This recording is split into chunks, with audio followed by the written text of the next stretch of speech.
जय हिंद दोस्तों, ये जो क्लास है केवीएस के लिए बहुत इंपॉर्टेंट साबित होने वाली है क्योंकि जितने भी पीआरटी के स्टूडेंट हैं जो एग्ज़ाम में बैठने वाले हैं, जिनका एग्ज़ाम अभी 21 तारीख से शुरुआत है, वो जरूर इस क्लास को देखें और अंततः देखें। मैं बहुत से क्लास में कहता नहीं हूँ अंत तक देखें, लेकिन आप जरूर इस क्लास को अंत तक देखें क्योंकि पेडागोजी का जो रोल है वो बहुत ज़्यादा है इस बार इंपॉर्टेंट।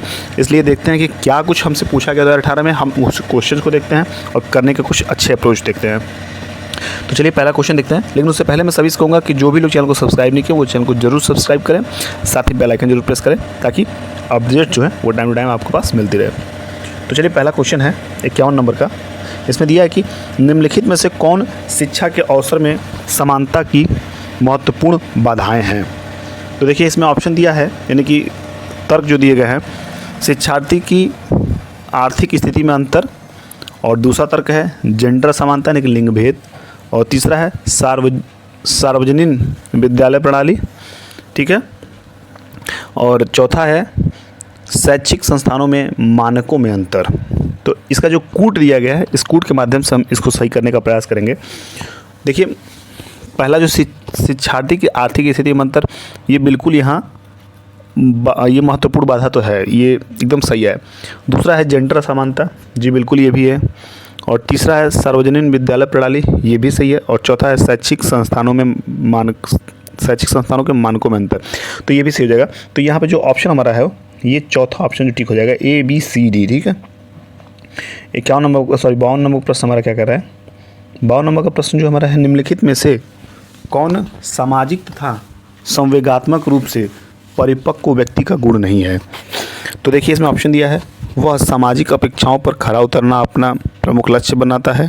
दूसरा है वह दुश्चिंता तथा अंतर्द्वंद से अपेक्षाकृत मुक्त होता है। तीसरा है वह संवेगात्मक तनाव की स्थिति में संयम बनाए रखने में समर्थ होता है। और चौथा है वह विनोद प्रिय होता है तथा जीवन के प्रति सकारात्मक दृष्टिकोण रखता है। तो इसका सही ऑप्शन हो जाएगा, वह सामाजिक अपेक्षाओं पर खरा उतरना अपना प्रमुख लक्ष्य बनाता है। यही हमें परिपक्व व्यक्ति के गुण जो नहीं हैं ये इनमें से प्रमुख हैं, ठीक है। तो चलिए अपने अगले क्वेश्चन देखते हैं। अगला क्वेश्चन हमारा 53 नंबर का है। अगला क्वेश्चन क्या कह रहा है इसको समझने का प्रयास करते हैं। 53 नंबर है, समस्या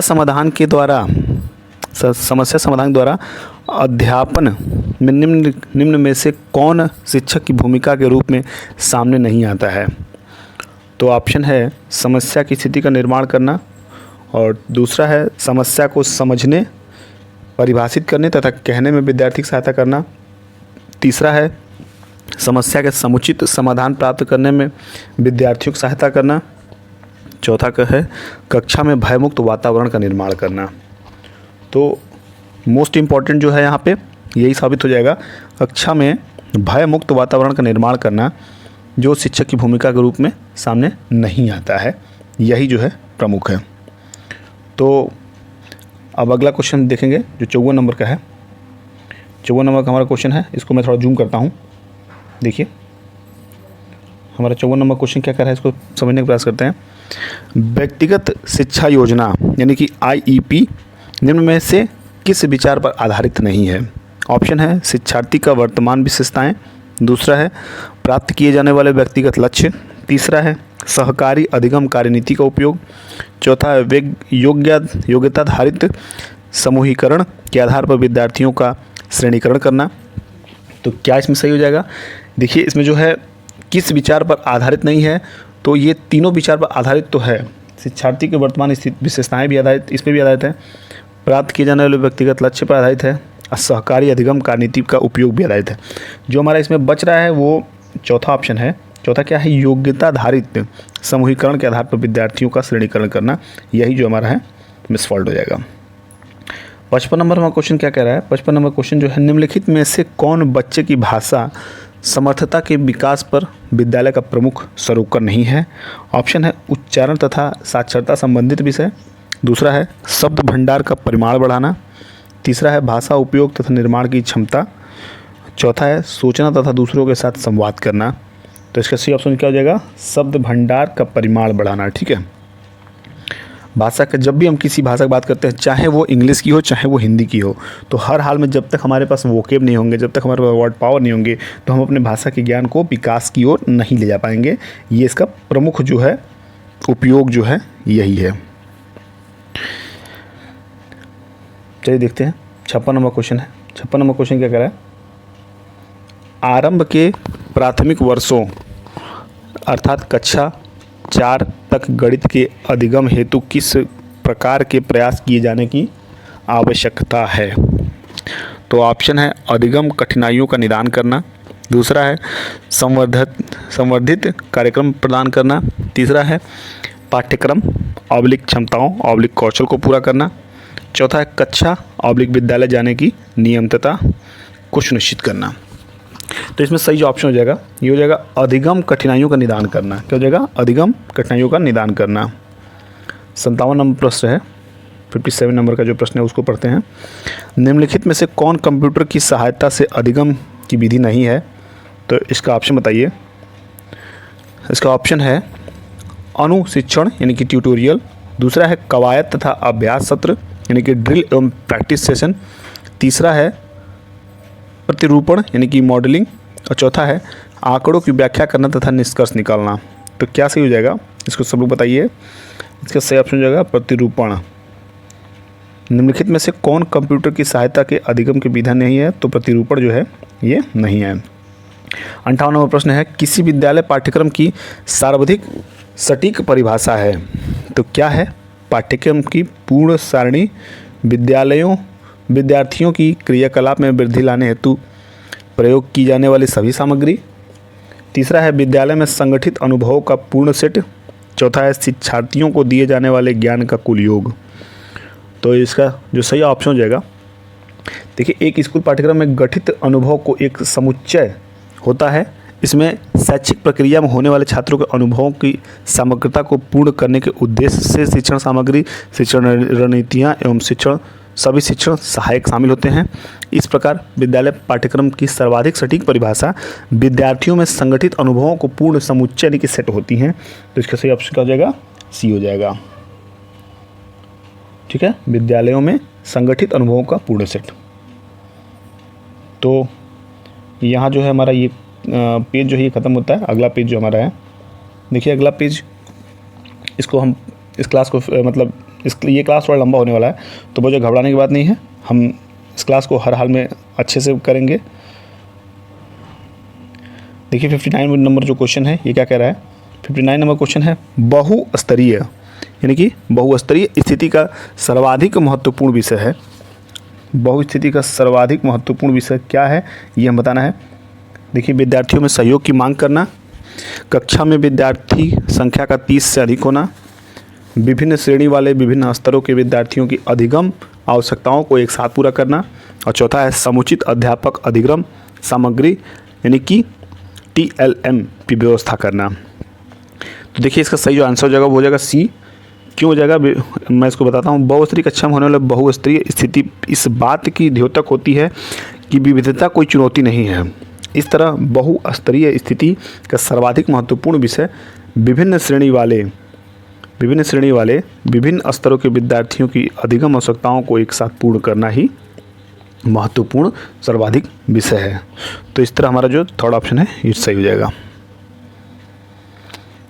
अब जो है हमारा 60 नंबर का प्रश्न है, इसको देखते हैं। 60 नंबर का जो प्रश्न है ये क्या कह रहा है। 60 नंबर जो प्रश्न है, एक बच्चा अपनी मनपसंद किताब लेता है, वह प्रायः चित्रों का सुराग के रूप में उपयोग कर इसकी कहानी को फिर से कहता है। वह किस प्रक्रिया यानी कि किस चरण या किस अवयव को दर्शाता है या दर्शाती है, इस बात को हमें बताना है। पहला ऑप्शन है आख्यान है, दूसरा है वाक्यगत जागरूकता है, तीसरा आपातिक पठन है, तीसरा है स्वानिकी है। तो ऑप्शन यहाँ सी सही हो जाएगा। आपातिक पठन। यहाँ क्यों सही होगा, यहाँ बच्चा जो है आपातिक पठन की प्रक्रिया का प्रदर्शन कर रहा है। आकस्मिक पठन या आपातिक पठन आकस्मिक साक्षरता शब्द से उद्धृत है, यानी कि आकस्मिक साक्षरता से हम लिए हैं, इसको लिया गया है। इस बात का अर्थ है कि बच्चों का विकास स्कूल में जाने से पूर्व ही प्रारंभ हो जाता है। तो इसका सही ऑप्शन हो जाएगा आपातिक पठन, थर्ड नंबर का ऑप्शन। यानी कि अब देखते हैं 61 नंबर हमारा जो क्वेश्चन है, कोई शिक्षक बहुत प्रभावी हो सकता है। यदि, ऑप्शन है मैं पढ़ रहा हूँ, वह अच्छी शिक्षण सहायक सामग्री का उपयोग करे, दूसरा वह शिक्षार्थियों की प्रश्न पूछने में सहायता करे, तीसरा वह विद्यार्थियों की प्रवीणता में सहायता करे, तीसरा उसके विद्यार्थी उच्च अंक प्राप्त करते हो। तो सीधा ऑप्शन है सी ऑप्शन जो हो जाएगा सही हो जाएगा। अब सी ऑप्शन है कि थर्ड ऑप्शन जो है ये सही हो जाएगा, वो विद्यार्थियों की प्रवीणता में सहायता करे। ऐसा क्यों, इसको मैं बता रहा हूँ। एक शिक्षक एक दार्शनिक या एक मित्र या एक परामर्शदाता की भूमिका जो है उसको निभाता है। अध्यापक छात्रों को अवधारणाओं, प्रक्रियाओं तथा दृढ़ विश्वासों से अवगत कराते हैं। कोई शिक्षक बहुत प्रभावी हो सकता है यदि वह विद्यार्थियों की प्रवीणता में सहायता करे। तो इसलिए थर्ड ऑप्शन है वो हमारा सही हो जाएगा, वह विद्यार्थियों की प्रवीणता में सहायता करे। 62 नंबर का जो प्रश्न है इसको देखते हैं। 62 नंबर क्या कह रहा है कि सामाजिक परिपक्वता के गुण को सर्वाधिक उपयुक्त ढंग से निम्न प्रकार वर्णन किया जा सकता है। तो पहला ऑप्शन जो है मित्रों को जीतने तथा लोगों को प्रभावित करने की योग्यता, दूसरा है उच्च स्तर का व्यक्तित्व समायोजन, और तीसरा है उच्च स्तर की सामाजिक समर्थता, और चौथा है व्यक्तिगत आवश्यकताओं तथा प्रयोजनों का सामाजिक आवश्यकताओं एवं उद्देश्यों से उच्च समन्वय। तो इसका सही ऑप्शन जो हो जाएगा वो डी हो जाएगा। यानी कि देखिए मैं इसको हटा दे रहा हूँ, फिर देख लीजिए आप लोग। व्यक्तिगत आवश्यकताओं तथा प्रयोजनों का सामाजिक आवश्यकताओं एवं उद्देश्यों से उच्च समन्वय। ये सामाजिक परिपक्वता सामाजिक व्यवस्था के साथ व्यक्तिगत आवश्यकताओं तथा उद्देश्यों के उच्च स्तर के एकीकरण की सर्वोत्तम विशेषता है। ध्यातव्य है कि सामाजिक परिपक्वता का अर्थ है बच्चे में सामाजिक कौशल का विकास। समझ रहे हैं आप सभी लोग? सामाजिक परिपक्वता का अर्थ ही होता है कि बच्चे में सामाजिक कौशल का विकास और समाज की संस्कृति को जीवंत करना तथा संस्कृति अनुसार सामाजिक व्यवहार करना ही सामाजिक परिपक्वता के मूल रूप है। अगले पेज पे चलते हैं। अगला पेज हमारा जो है, देखिए अगले पेज पे हमारा क्या क्वेश्चन है इसको देखते हैं।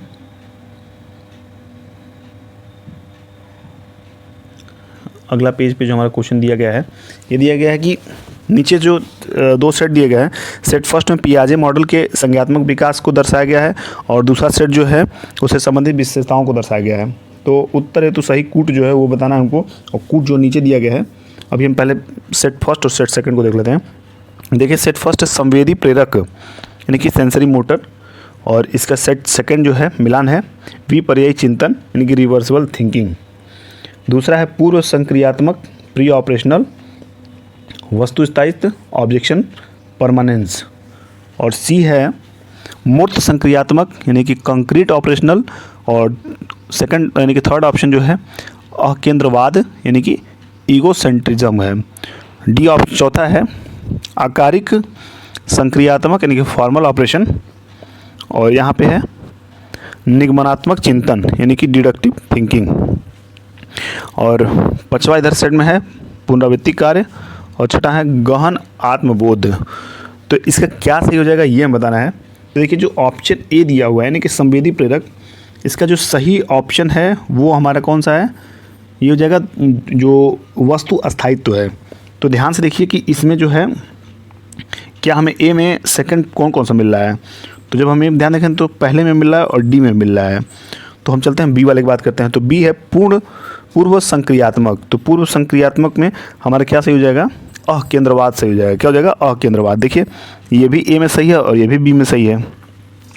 फिर तीसरे को हम देखेंगे तो तीसरा क्या है, मूर्त संक्रियात्मक, और मूर्त संक्रियात्मक जो हमारा हो जाएगा बी पर्यायी चिंतन हो जाएगा। क्या हो जाएगा, तो बी पर्यायी चिंतन जो हमारा फर्स्ट में है, तो हमारा जो पहला ऑप्शन है यानी कि कूट जो पहला है ये हम सही करेंगे, यानी कि ए का सेकंड, बी का थर्ड, सी का फर्स्ट और डी का फोर।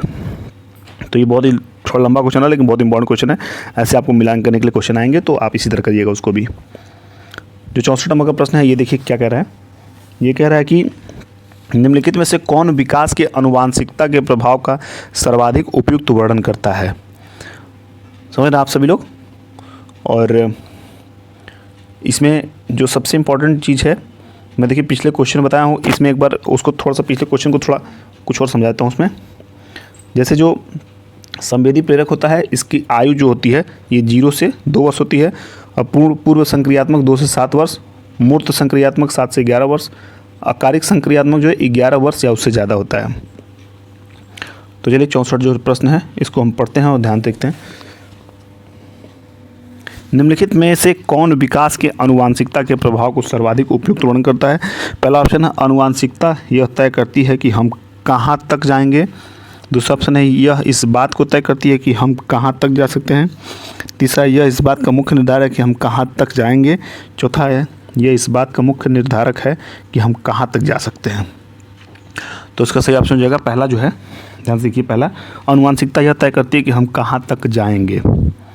ये सटीक और उपयुक्त वर्णन है आनुवांशिकता के प्रभाव का।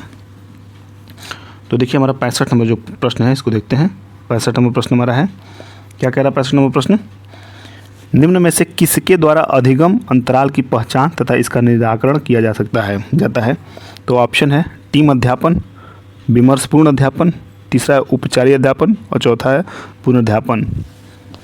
तो मैं इसमें बता दूं कि इसमें सबसे इम्पोर्टेंट जो हो जाएगा उपचारी अध्यापन हो जाएगा। क्या हो जाएगा? उपचारी अध्यापन।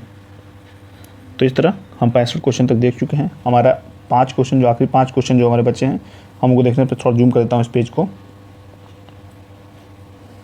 बहुत मेहनत लगता है इस क्लास को बनाने में, और जब तक मैं प्रिपेयर करके आपके लिए लेके आता हूँ बहुत टाइम लगता है, बड़ा मेहनत लगता है। तो प्लीज़ आप क्लास को जरूर लाइक करिएगा।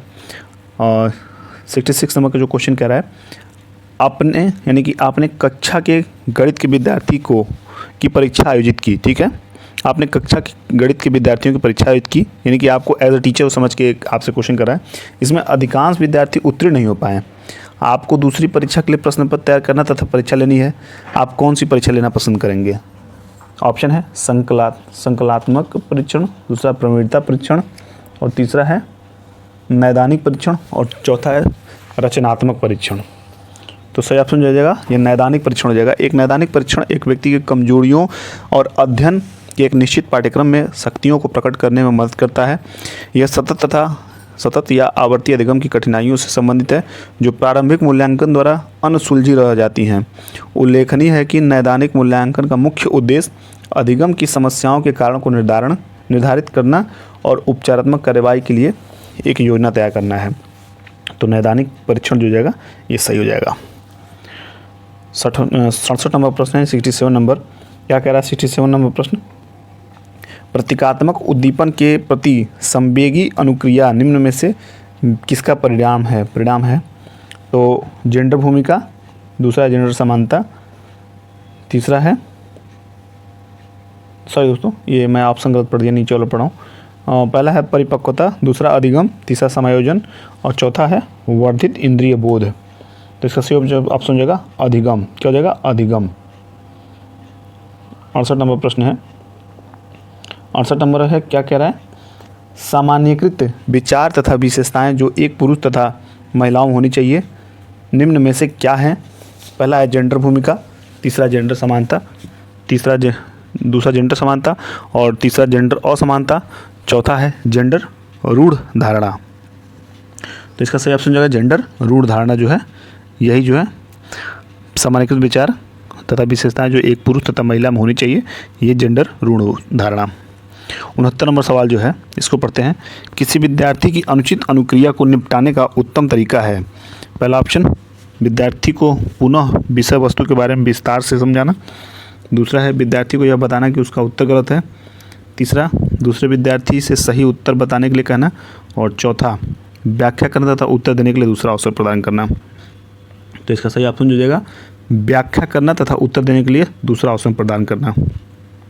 और इस क्लास का और इस पेपर का ही आखिरी प्रश्न जो है, सूक्ष्म अध्यापन यानी कि माइक्रो टीचिंग एक तकनीक है जिसका उपयोग किया जाता है। किसमें किया जाता है ये बताना हमें। जो सूक्ष्म अध्यापन है ये पहला ऑप्शन जो है कम संख्या वाली कक्षाओं के अध्यापन हेतु, दूसरा ऑप्शन अनुरूपित स्थिति में अध्यापन हेतु, या तीसरा है विशिष्ट अध्यापन कौशल में शिक्षक की तैयारी हेतु, चौथा है कठिन अवधारणाओं का अध्यापन हेतु। तो इसका सही ऑप्शन हो जाएगा सी। क्या हो जाएगा? यानी कि थर्ड ऑप्शन विशिष्ट अध्यापन कौशल में शिक्षक की तैयारी हेतु। मैं इसको हटा रहा हूँ, देख लीजिए आप सभी लोग। जो सी और थर्ड ऑप्शन है विशिष्ट अध्यापन कौशल में शिक्षक की तैयारी हेतु। तो ये जो क्लास है बहुत ही इंपॉर्टेंट रहा। मुझे उम्मीद है कि पेडागोजी क्लास सबको अच्छी लगी होगी।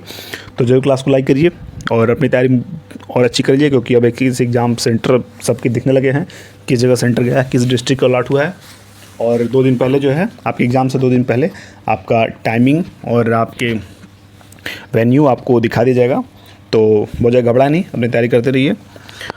मेरी तरफ से ऑल द बेस्ट। फिर मिलते हैं अगले क्लास में, तब तक के लिए बाय बाय, टेक केयर।